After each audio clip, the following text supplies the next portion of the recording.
Par où a commencé la grande aventure qui m'a conduite à la cuisine énergie?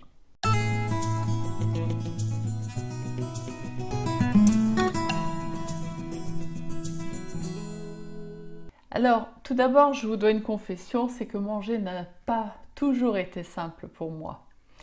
Toute petite, je vomissais les biberons qu'on me donnait, les biberons de lait maternisé, je n'ai pas été allaitée. Et je renvoyais également tous les plats dont on m'obligeait de terminer ce qu'il y avait dans mon assiette. J'étais très sensible, j'étais une hypersensible à la fois à la qualité des aliments, à leur contenance et puis surtout à la quantité.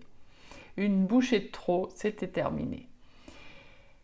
Alors, il y a aussi autre chose, c'est que tous mes printemps, durant mon enfance, j'ai vécu sous cloche et jusqu'à un certain âge, j'ai vécu sous cloche.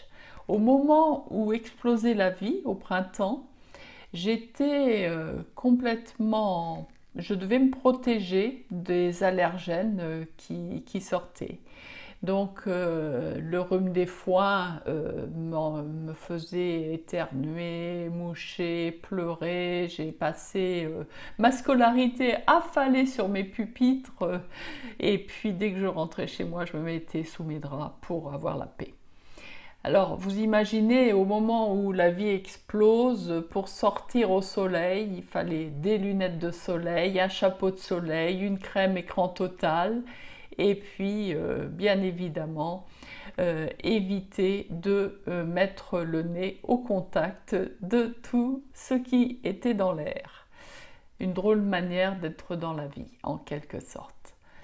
À 45 ans, j'ai aussi eu un fait qui m'a ramené à la notion alimentaire, c'est que j'ai connu un épuisement professionnel lorsque j'occupais les fonctions de DRH dans un grand groupe. En fait, la suite de ruptures successives dans l'exercice de mes fonctions a fait que j'ai déclenché des réactions allergiques. Je le ramène à la rupture de lien parce que en fait, il y a eu déjà des licenciements massifs, hein. Les effectifs ont été coupés en quatre. On est passé de 64 000 à 16 000 sur le territoire français. Et puis, il y a eu un tas d'injonctions contradictoires dans ce qui nous était demandé de faire qui faisait que je ne trouvais plus de sens à ce que je devais faire et à ce que je devais conduire. Alors, comment ça s'est traduit? Je me suis mise à déclencher des réactions allergiques diverses. J'avais une peau qui avait des rougeurs, des boutons partout, les yeux qui pleuraient, j'éternuais, j'avais tout le temps le nez encombré, j'avais pas d'énergie, des douleurs articulaires, des douleurs dans les muscles. Vraiment, j'étais mal en point, je dormais mal, j'arrivais plus à avoir les idées claires non plus. Ces réactions allergiques, alors j'ai pu identifier grâce à des tests pratiqués en Allemagne que je réagissais à un certain nombre de familles d'aliments dont, pour simplifier, les produits laitiers, tout ce qui était chargé de gluten, les fruits à coque, les œufs, mais j'en passe et des meilleurs. Cette hypersensibilité donc m'a conduite à pratiquer des évictions alimentaires et à tout cuisiner par moi-même. Donc ce qui veut dire que ça m'a permis de développer une créativité culinaire importante puisque je peux vous faire à peu près toutes les recettes en pratiquant les évictions, y compris les évictions totales de tous les éléments que je viens de vous donner et vous construire le plat. En l'espace de quelques semaines de cette pratique de la cuisine avec éviction, ma peau a retrouvé sa couleur normale et puis mon humeur qui était irritable s'est stabilisée. J'ai profité en quelque sorte du printemps qui a suivi puisque là je me suis retrouvée à pouvoir mettre le nez dehors, à avoir une peau qui restait sereine et qui bronzait sans avoir cet effet de brûlure et d'avoir les yeux aussi qui pouvaient regarder la lumière à nouveau. Donc le nez complètement libéré, sentir les odeurs du printemps, ce que j'avais pas fait depuis des dizaines d'années. C'était vraiment une renaissance. Alors, en allant un peu plus loin, puisque ce mode de vie était quand même un mode, on va dire, séparatiste, puisque ça impliquait de contrôler sa nourriture, de manger de façon séparée des autres, et dès que je sortais à l'extérieur, de mettre un frein à la convivialité pour faire attention à ne pas réenclencher une réaction. J'ai alors rencontré la cuisine vivante, donc la cuisine que la nature a prévue pour notre espèce. Je vais vous rappeler les caractéristiques de la cuisine vivante. Déjà, qu'est-ce que la nature a prévu pour nous? Nous sommes des frugivores, puisque nous sommes comme les grands singes, dont nous partageons 96% des gènes. Nous avons un tube digestif qui est conçu pour digérer des fruits et des légumes racines. Donc faire des repas de fruits ne pose aucun problème pour nous, bien au contraire. Nous ne sommes pas équipés pour manger de la viande, puisque si nous étions carnivores, nous disposerions de reins longs pour produire les acides nécessaires à l'assimilation des produits carnés et d'un tube digestif court. Et nous avons exactement le contraire, c'est-à-dire des reins courts et un tube digestif long.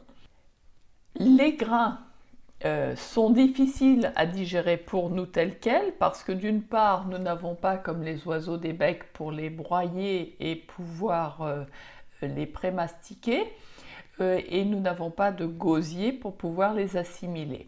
Donc ce qui fait que ce soit les produits carnés ou que ce soit les produits issus de graines, tels quels, vont générer soit des cristaux, soit des boues dans notre lymphe, dans nos tissus interstitiels dans lesquels baignent nos cellules.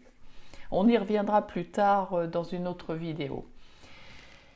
En un mot, qu'est-ce qu'on doit retenir? C'est qu'on peut manger les graines germées, puisque les graines germées retrouvent leur vitalité. On met une graine qu'on a trempée en terre, elle va refaire une plante, alors que une graine broyée en farine ou cuite ne va rien donner du tout. Et en plus, il y a une autre propriété, c'est que les graines germées procurent des protéines. Donc on peut assimiler des protéines de façon végétale, pas besoin de manger de produits animaux pour ça. En un mot, il s'agit à travers la nourriture vivante de manger les aliments au plus près de leur vitalité. Si on les met en terre, ils donnent la plante, ou si on les cueille, on les mange au plus près de leur état le plus vitalisant possible.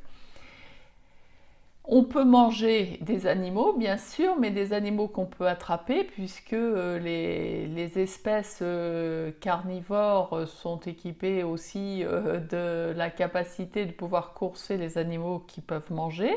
Et puis, comme je viens de l'aborder, d'un système digestif qui est adapté à la digestion d'aliments carnés. Par contre, on peut manger des animaux qu'on peut attraper facilement avec notre constitution, hein, sans être acrobate pour autant ou sans être athlète pour ce faire. Par exemple, les huîtres, hein, on court plus vite qu'elles, les coquilles Saint-Jacques aussi. Et on n'a pas forcément besoin de les transformer pour les manger, puisque on peut les manger tels quels. Alors pour le fun, on peut aussi manger des vers, des asticots, des insectes, et que certains qualifient de nourriture du futur, parce que vous savez qu'aujourd'hui on trouve, notamment pour l'apéritif, des insectes grillés et puis des vers cuits. Après tout, c'est qu'une question d'habitude. Enfin pour ma part, je ne l'ai pas encore intégré, hein. Il y a certaines notions aussi qui sont importantes de connaître autour d'aliments spécifiques, par exemple les fruits à coque. Les fruits à coque dans la nature À l'automne, lorsque les fruits à coque tombent de l'arbre, ils ne partent pas en germination aussitôt, puisqu'ils sont imprégnés d'une hormone d'inhibition de croissance afin d'éviter que, au contact de la terre, ils se mettent à germer et soient laminés, la petite plante ou le petit arbre soit laminé après par les froids de l'hiver. Donc la nature a bien fait les choses.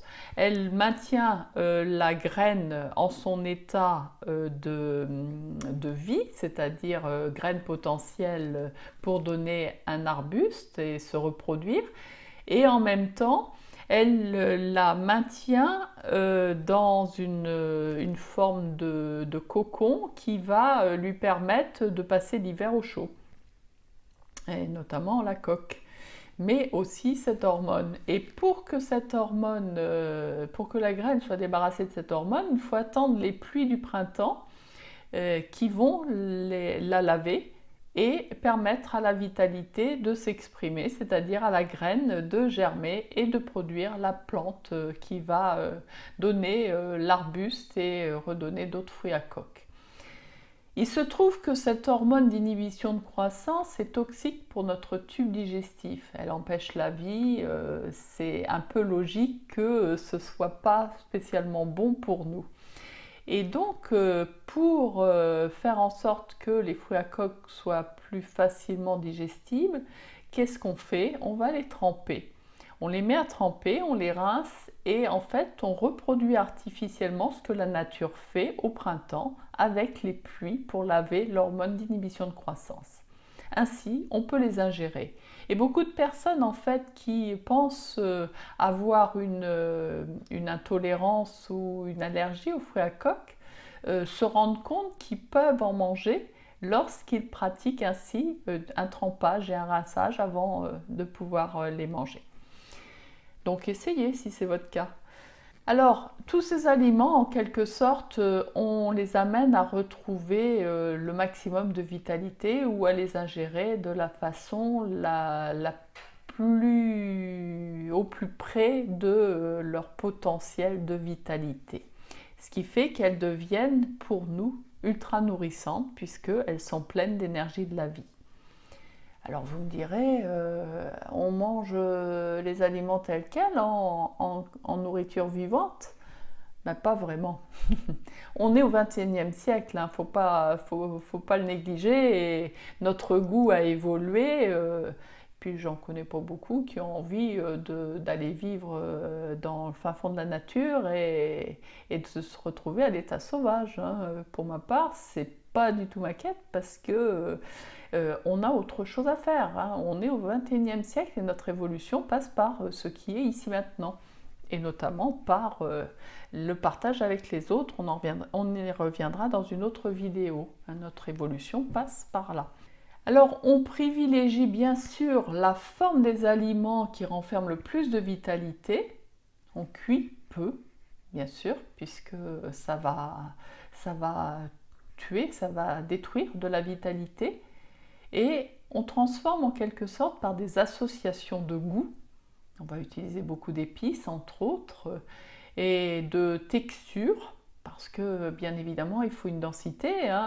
Quand on aborde les froids, on mange différemment de quand il fait chaud. Et de couleurs, parce que la couleur nourrit aussi. La couleur en soi nourrit. C'est une énergie qu'on peut capter quand on prend les aliments à leur état naturel. Alors, on fait tout ça, on fait une transformation qui n'est pas une destruction de la vie. Vous comprenez? On mange moins de ce fait puisqu'il y a beaucoup plus d'énergie et on est plus vite rassasié. Bien souvent, même si on prévoit une assiette, je vois par exemple quand on fait des ateliers cuisine ou quand une personne vient faire une dégustation, elle va remplir son assiette avec des quantités à peu près similaires à ce qu'elle pratique habituellement. Mais pour finir l'assiette, c'est difficile et beaucoup, alors que en général on aime bien les desserts, cale au moment du dessert. C'est parce qu'on n'a pas besoin d'autant de quantité quand on a la vitalité, quand on a l'énergie nécessaire. et on verra dans une prochaine vidéo d'où vient l'énergie. On développe donc la créativité à travers cette cuisine-là, puisque on peut composer des pizzas crues, on peut composer des fromages végétaux, des crackers de légumes déshydratés, mais qui ne sont pas cuits, hein, c'est juste une déshydratation. On fait des desserts tellement savoureux que je peux vous dire qu'on n'a plus envie de manger des pâtisseries traditionnelles. Même quand on est très très gourmand, hein. Je suis assez sidérée de voir les transformations des goûts. Les chocolats, vous mangez un chocolat cru, je peux vous dire un chocolat cru. Vous en prenez 2 bouchées, vous êtes rassasié, vous avez cette onctuosité, cette intensité du chocolat, c'est vraiment, c'est l'état sauvage du chocolat, c'est génial. Alors, donc, si vous voulez quelques recettes, j'en ai mis quelques-unes sur la chaîne YouTube, Énergie Relationnelle. Vous pouvez regarder sur cette chaîne, Énergie Relationnelle, dans la playlist recettes. Il vous est possible aussi de participer aux ateliers cuisine pour expérimenter cette cuisine intense. Et surtout, l'état dans lequel vous vous sentirez alors. Vous serez vraiment conquis par cette transformation intérieure. C'est pas simplement manger, c'est se transformer de l'intérieur. De fil en aiguille, donc, quand j'ai rencontré la cuisine du ventre, j'ai commencé à cueillir, j'ai commencé les cueillettes sauvages pour ajouter dans ma cuisine et je me suis aperçue que, en fait, plus l'aliment était au plus près de la nature et plus il y avait d'énergie. Et c'est ce qui m'a permis d'arriver au concept de cuisine énergie. Et je vous l'expliquerai dans une prochaine vidéo. Ce qui m'a interpellée, c'est un sentiment de joie qui m'anime dès que je suis devant un plat en cuisine énergie. Le ventre est joyeux. Et on sort de table très joyeux. C'est comme si on retrouvait sa joie d'enfant. Il y a quelque chose qui s'anime en soi, qui est vraiment fulgurant. Et surtout d'arriver très vite à satiété. Enfin, en l'espace de quelques mois, sans faire aucun régime, aucune volonté de limiter ma ration, j'ai retrouvé une densité des muscles que je n'avais pas connue depuis mes 20 ans. C'est vraiment incroyable et les personnes avec lesquelles je partage cette cuisine peuvent témoigner que non seulement on a plus d'énergie, mais on a les idées plus claires, des intuitions qui nous viennent. Alors ça, c'est vraiment l'état le plus merveilleux, c'est que on a accès à un savoir inné et surtout une confiance parce que on se sent en sécurité. Il y a franchement une sécurité qui naît avec cette cuisine. Le fait d'avoir des idées claires d'un seul coup, d'être sûr qu'on prend la bonne décision plutôt que de procrastiner ou de douter, et ce plein d'énergie, quand on décide quelque chose, on peut passer à l'action. Alors, j'ai eu envie de transmettre ce que je vivais à travers des ateliers et dans mes coachings, et les résultats, bien sûr, ont été immédiats. Quand j'accompagne les personnes dans leurs projets professionnels, quand je les accompagne dans leur recherche d'emploi, dans leur transition, j'ai vu des transformations rapides de personnalité, des personnes tristes qui retrouvent de l'énergie, des personnes nerveuses qui retrouvent un calme, une sérénité, une suite d'événements heureux qui se produit dans la vie des personnes avec un sentiment de sécurité, de confiance. Alors, bien sûr, je suis une chercheuse, hein, j'ai besoin de trouver une explication à tout ça. Comment un changement d'alimentation peut produire de tels effets? Et qu'est-ce qui fait qu'on a envie de continuer quand on a goûté? Ça a été vraiment mon interrogation qui a fait que j'ai commencé ma quête et de là est née la grande aventure. Hein. D'où nous vient ce sentiment d'être plus vivant que jamais, d'être plus gai, de disposer de cette clarté d'esprit et de cette énergie, et de voir que les douleurs s'estompent dans le corps, que l'état de santé réapparaît progressivement, qu'un équilibre à la fois postural et à la fois psychologique revient. Et donc là, avec ma quête, a commencé une aventure insoupçonnée. Je ne savais vraiment pas où j'allais. Je me suis laissée guider puisque l'intuition s'est développée. Et tout ça, je vous le partagerai dans une prochaine vidéo. Alors, si d'ici là, vous souhaitez aller plus loin, je vous propose plusieurs formules. Un accompagnement personnalisé autour de la cuisine énergie. Un coaching alimentaire pour changer votre vie. Participez, pourquoi pas, au stage Harmoniser vos relations par la cuisine énergie. Vous avez aussi des outils comme un jeu de cartes pour évoluer et vous accompagner dans votre transition.